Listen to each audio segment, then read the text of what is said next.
Baik, Bapak Ibu yang terhormat, kita masuk kepada pemateri yang ketiga, yang terakhir, yang mana beliau adalah salah seorang alumni dari jurusan Kurikulum dan Teknologi Pendidikan karena menamatkan S1 di Teknologi Pendidikan UNP pada tahun 2008 dan sekarang beliau adalah Kepala Program Kompetensi Broadcasting di SMK N2 Padang Panjang dari tahun 2018 hingga sekarang.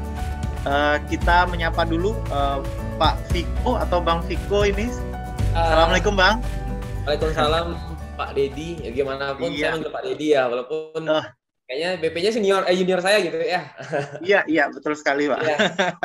Nah, bagaimana kabarnya hari ini? Sehat? Alhamdulillah Pak Dedi sehat dan semangat. Apalagi ada kegiatan seperti ini makin semangat jadinya. Gitu. Iya, terima kasih atas waktu yang diluangkan Bang.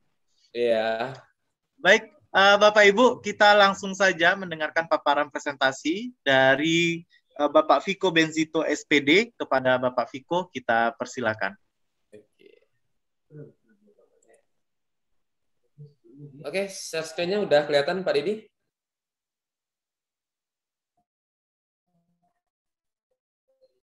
Sudah Pak. Ya sudah Pak. Oke. Baik, perkenalkan sebelumnya salam pembuka karena ini waktu juga dari randonya saya lihat sampai jam 12 ya.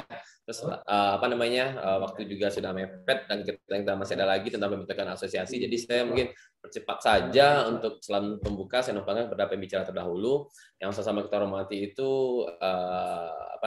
Rektor UNP, Dekan PIP dan Bapak Ibu Kajur serta dosen dari jurusan Kurikulum dan Teknologi Pendidikan serta Bapak Ibu Kepala Sekolah yang sempat hadir pada kesempatan kali ini dalam rangka mengembangkan asosiasi TV sekolah. Nah, perkenalkan nama saya Viko Benzito, tadi juga sudah disampaikan sedikit oleh Pak Dedi tentang CV saya yang itu. Nah, saat ini saya adalah Kepala Program Kompetensi Broadcasting di SMK Negeri 2 Padang Panjang dan juga sebenarnya ikut membangun Smegda TV gitu kan sebagai manajer produksi Smegda TV. Terus juga beberapa kali juga membantu teman-teman dalam mengembangkan TV sekolah di Sumatera Barat serta instruktur video pembelajaran dan ini konten kreator ini sebagai hobi gitu kan. Nah, kita langsung saja ya, sebenarnya apa itu TV sekolah? Tadi Pak Riki, Bang Rudi juga sudah menyampaikan. Kalau Pak Riki menyampaikan teknis TV secara industrial dan di arah pergerakannya kemana gitu.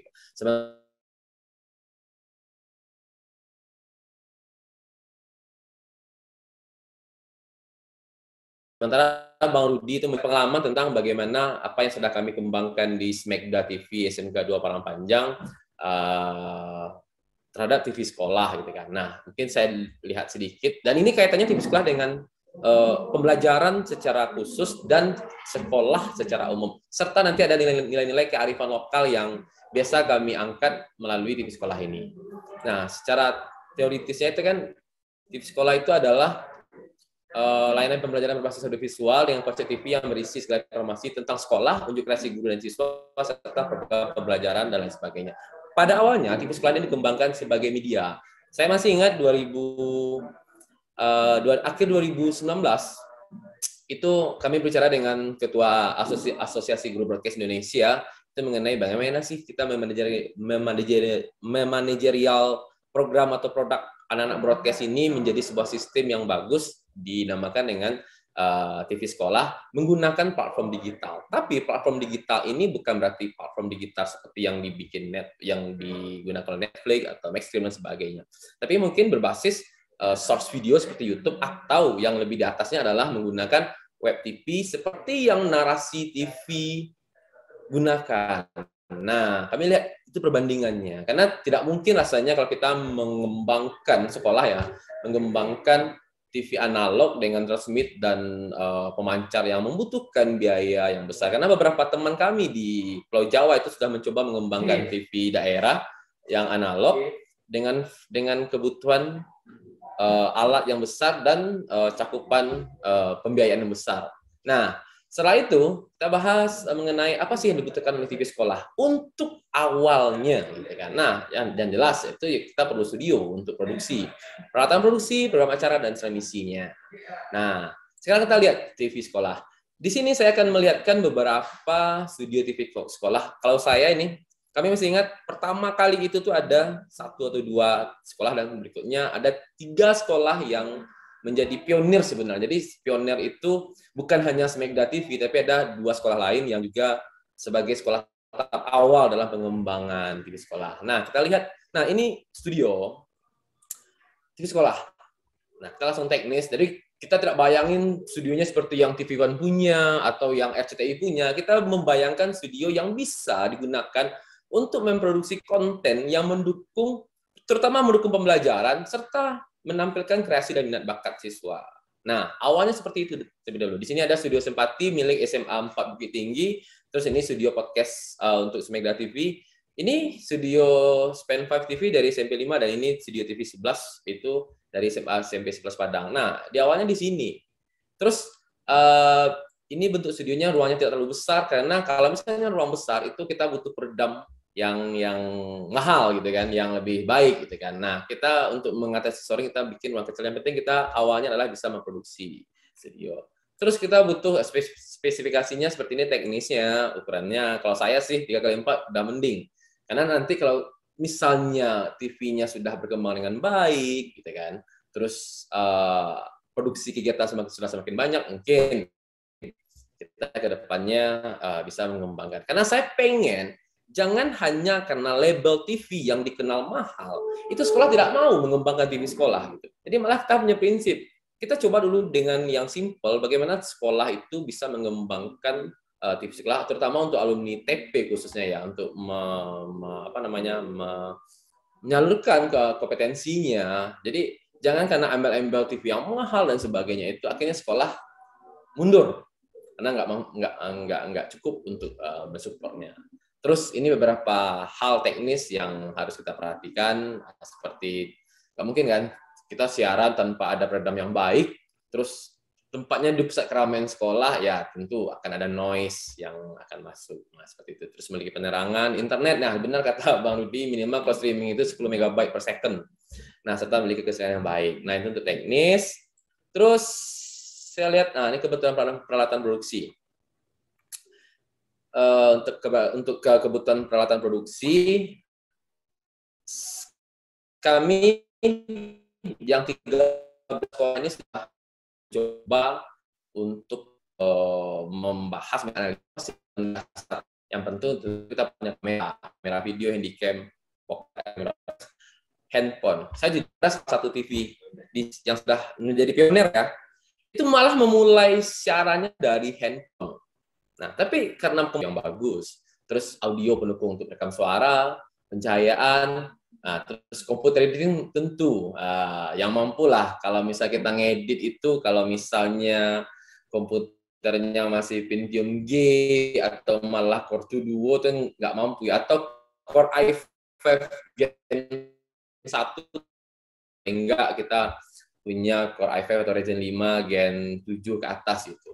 Terus dengan PKK. Nah, ini saya lebih menekankan ke program acara seperti yang disampaikan oleh Maliki tadi dan Bang Mas Rudi. Sebenarnya apa sih program acara yang bisa dikembangkan di TV sekolah? Nah, ini yang sudah kita coba. Yang pertama itu adalah talk show dan podcast. Kenapa talk show terlebih dahulu? Kenapa nggak hard news seperti program jurnalistik? Nah, talk show itu kalau yang pernah kami coba itu sebagai tempat pembelajaran awal, bagaimana melakukan produksi dengan baik. Kan biasanya kalau guru kan sudah wawancara, sudah sering, atau siswa untuk wawancara sudah sering gitu kan. Nah, kita mulai dari talk show dulu gitu. Setelah program talk show ini kuat, produksinya sudah bagus produksinya, kita mungkin bisa melompat ke kegiatan lain. Nah, saya contohkan beberapa TV sekolah di Sumbar itu memang diawali dengan apakah itu podcast, apakah itu talk show dan sebagainya. Setelah mereka mampu berproduksi dengan baik dan sesuai dengan kalau saya bilang standar industri, ya agak susah juga ya, tapi paling tidak enak didengar dan enak dilihat. Mungkin kita bisa melompat ke program berikutnya seperti musik show. Program ini yang menampilkan bakat dan minat siswa di bidang kreasi musik. Saya sampaikan di awal pada teman-teman bahwa alasan utama kita adalah untuk membangun TV sesuatu adalah mengembangkan. Salah satunya adalah mengembangkan minat dan bakat siswa terlebih dahulu. Nah, karena di era pandemi COVID semuanya serba online, siswa tidak terbatas ruang kreasinya, dan dengan ini kita memberikan ruang gitu. Jadi pada awalnya kita mempromot dulu atau memproduksi dulu hal-hal berbau sekolah. Setelah itu mungkin kita bisa naik lagi tingkat menjadi program terkait dengan kota atau malah provinsi atau malah nasional. Seperti musik show. Terus ada juga ceramah agama mingguan. Nah, ini biasanya ini tiap minggu, tiap Jumat ada di sekolah. Selama ini yang nonton itu cuma orang di sekolah aja. Gitu kan. Nah,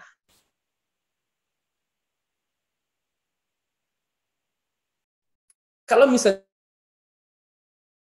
kita punya orang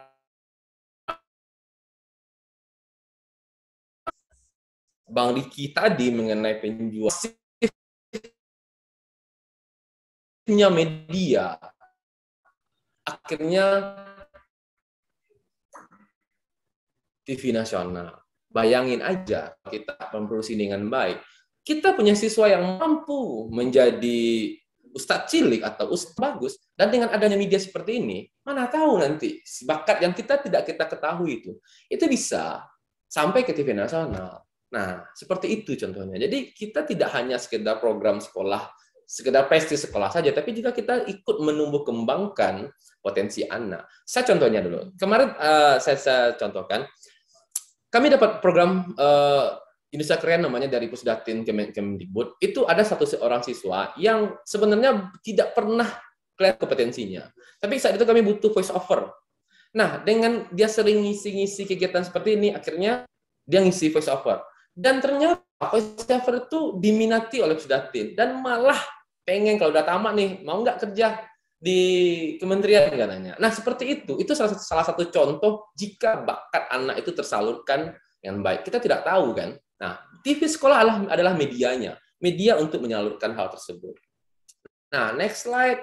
Terus ada feature seperti feature atau vlog. Nah, ini mulai kita mengangkat kearifan lokal. Kalau tadi kita bahas sekolah, sekarang kita masuk kepada mengangkat kearifan lokal di Sumatera Barat. Nah, terus ada juga kita program tutorial, misalnya biasanya nih di SMA, makanya saya bilang di SMA atau di SMK atau di SMP itu ada kegiatan-kegiatan kayak di ilmu pengetahuan, kayak di IPA, mata pelajaran IPA, kimia, atau fisika. Nah, itu bisa. Terus tentu saja TV sekolah harus ada video pembelajaran. Nah, karena kewajiban lah TV sekolah itu harus punya video pembelajaran. Nggak mungkin kan TV sekolah itu nggak ada video pembelajaran, karena TV sekolah sebagai media pembelajaran juga untuk siswa kita. Dan terakhir adalah film kreasi.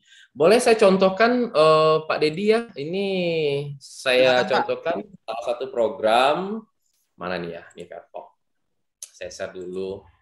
Nah, kita di SMK 2 Parangpanjang, kita sudah masuk web TV. Jadi, di sini semua karya siswa itu kita sebenarnya seharusnya YouTube, tapi kita manage user interface-nya menjadi sebuah web. Dan di sini ada beberapa program yang yang kita susun berdasarkan kebutuhan sekolah atau misalnya kompetensi sekolah yang sekolah miliki gitu kan. Nah, di sini ada beberapa kayak program news, ada Lensa Smegda, ada podcast dan sebagainya.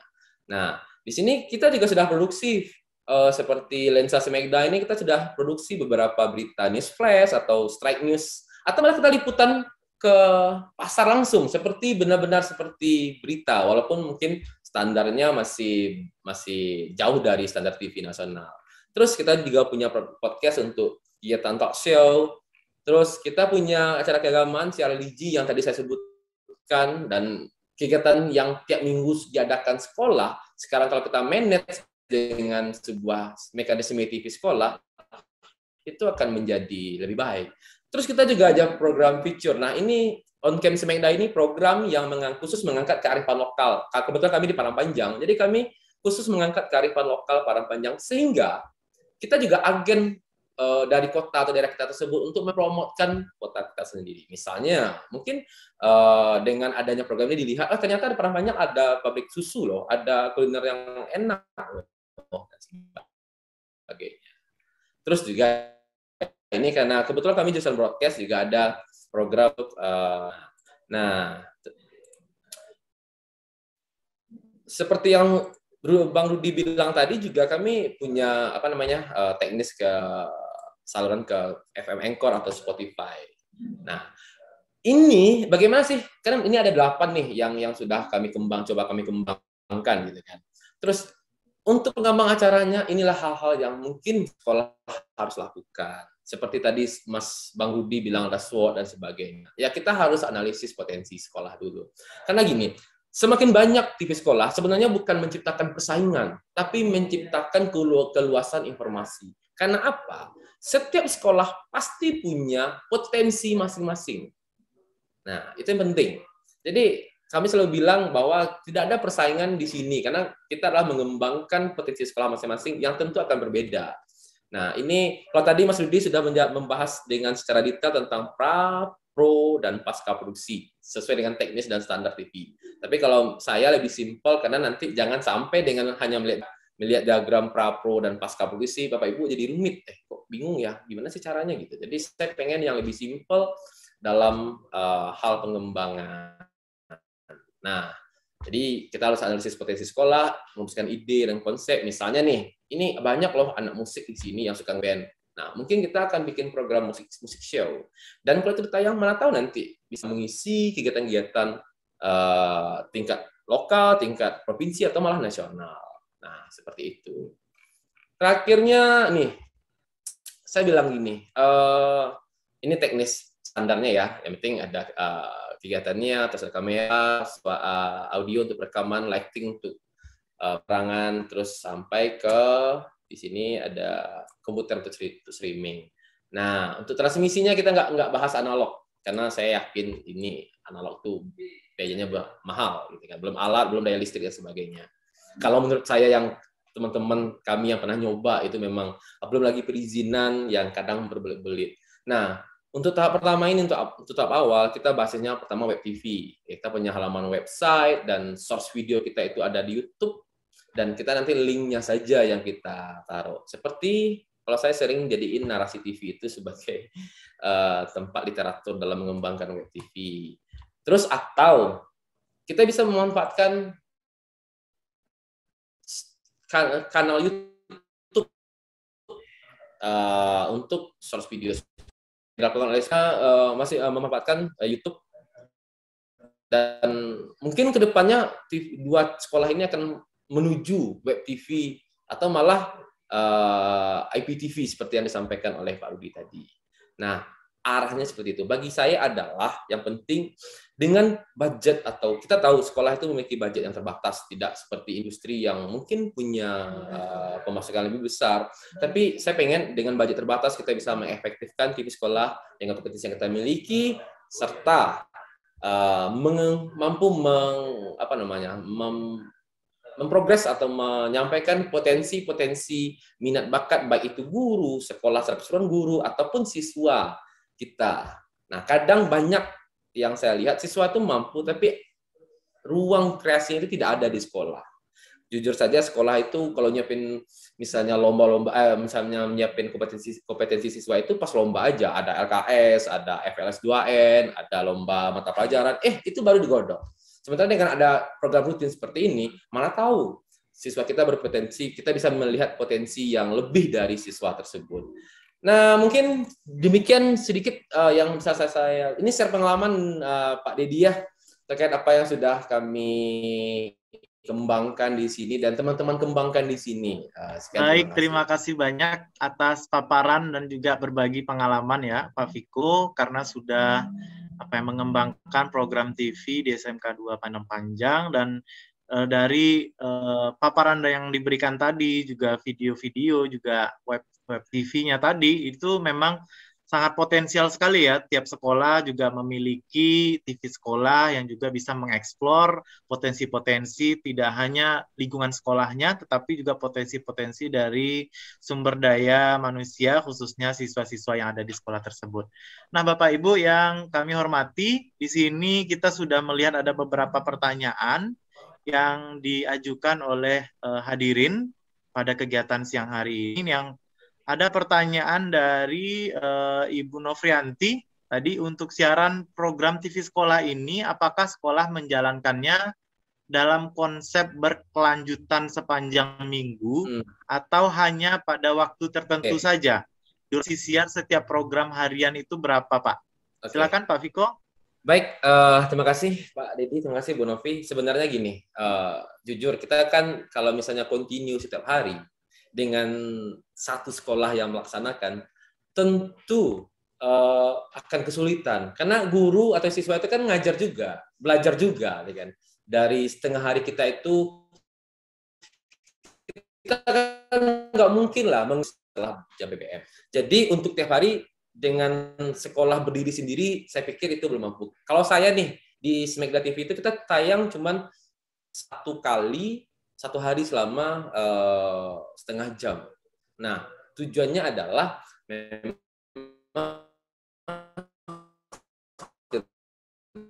mempromo, men-share. Nah, kalau misalnya untuk produksi tiap hari, itu waktunya terbatas, budgetnya apa lagi, dan sebagainya. Makanya dengan adanya ini, saya pengen seperti yang itu, saya pengen asosiasi TV sekolah ini di bawah naungan KTP itu punya web khusus untuk ini. Misalnya kita punya 13 sekolah. Mana tahu program mereka tersebut menjadi sebuah siaran yang berkelanjutan. Karena kalau hanya sekolah yang mengeksekusi, satu sekolah mengeksekusi untuk berkelanjutan itu susah. Karena tadi waktu, biaya, dan sebagainya. Kecuali memang kita benar-benar udah industrial, nggak mikir lagi ngajar, nggak mikir lagi siswanya, nah, mungkin kita bisa untuk seperti itu. Oke, seperti itu Pak Dedi Supendra. Bu Novi. Nah, ini kami dari Radio Edukasi SMP 4 Padang, Panjang, Pak. Ya. Kami sekarang sudah live via YouTube, cuman kurang memadai. Apakah ada solusi untuk YouTube gratis dari pemerintah? Nah, ini juga ada pertanyaan lanjutan juga nih, Pak. Ya.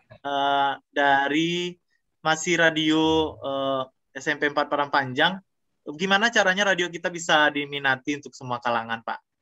Silakan, Pak Viko. Jadi gini, kemarin ya di SMP 4 Padang Panjang itu ada yang namanya Spenfor. Kebetulan Pak Dedi juga ada alumni kita di sana. Kalau nggak salah saya Pak Rian namanya, BPTP 2002. Jadi selama ini memang SMP 4 itu dikhususkan untuk radio edukasi. Tapi masalahnya adalah mungkin untuk radio analog dengan frekuensi itu udah jarang yang nonton. Mungkin kita aja yang hadir berapa nih ya? 58 orang ini, kapan terakhir kita nonton, mendengar radio analog? Mungkin bisa, dan berapa lama? Nah, sekarang mungkin seperti yang disampaikan oleh Pak Rudi, kita bisa memanfaatkan platform radio digital seperti FM Anchor, melalui untuk Spotify, dan sebagainya.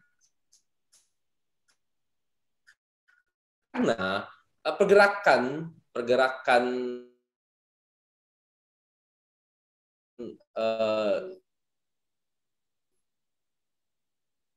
analog ke aja lah, berapa kali kita megang atau kita bandingkan dengan surat kabar ya. Jadi memang kalau pengen itu PM itu ya Respor itu bisa pindah ke bukan pindah sih, ikut mengembangkan platform digital untuk radionya. Seperti yang disampaikan Bang Rudi tadi, menggunakan FM Anchor untuk Spotify kah, Google Radio kah, dan sebagainya. Tapi yang jelas yang harus kami sampaikan, kita jangan dulu berbicara mengenai viewer yang banyak. Kita tidak dulu berbicara tentang budget yang didapat dan sebagainya. Karena untuk tahap awal ini kami pengen sebenarnya niat kami itu adalah mengembangkan dulu potensi yang ada di sekolah.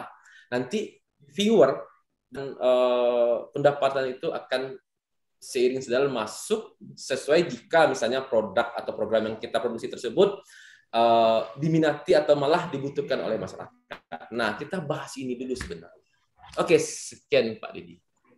Baik, Pak Viko, ini sebuah diskusi yang luar biasa ya mengenai perancangan TV sekolah ini dan potensinya ke depannya seperti apa. Tetapi ya tadi kita sudah membahas juga keterbatasan waktu gitu ya, dan kita masih memiliki satu agenda lain lagi. Untuk itu kita akhiri saja sesi ketiga dan juga sesi pemaparan materi dan diskusi mengenai TV sekolah ini. Kami mengucapkan terima kasih kepada Pak Viko dan juga secara keseluruhan kepada Bapak-bapak pemateri yang sudah meluangkan waktu untuk hadir pada kegiatan hari ini. Kita berdoa semoga kita semua sehat selalu dan tetap diberikan kesempatan untuk bisa meningkatkan kualitas diri, mengembangkan kebaikan juga kepada orang-orang di sekitar kita. Saya Dedi Supendra mengucapkan terima kasih banyak sekali lagi kepada seluruh pemateri dan juga para peserta yang hadir pada kegiatan webinar dan pembentukan Asosiasi TV Sekolah di Sumatera Barat ini. Dan juga mohon maaf apabila terdapat kekurangan dan kesalahan dalam sesi pemaparan materi tadinya. Saya akhiri saja. Assalamualaikum warahmatullahi wabarakatuh.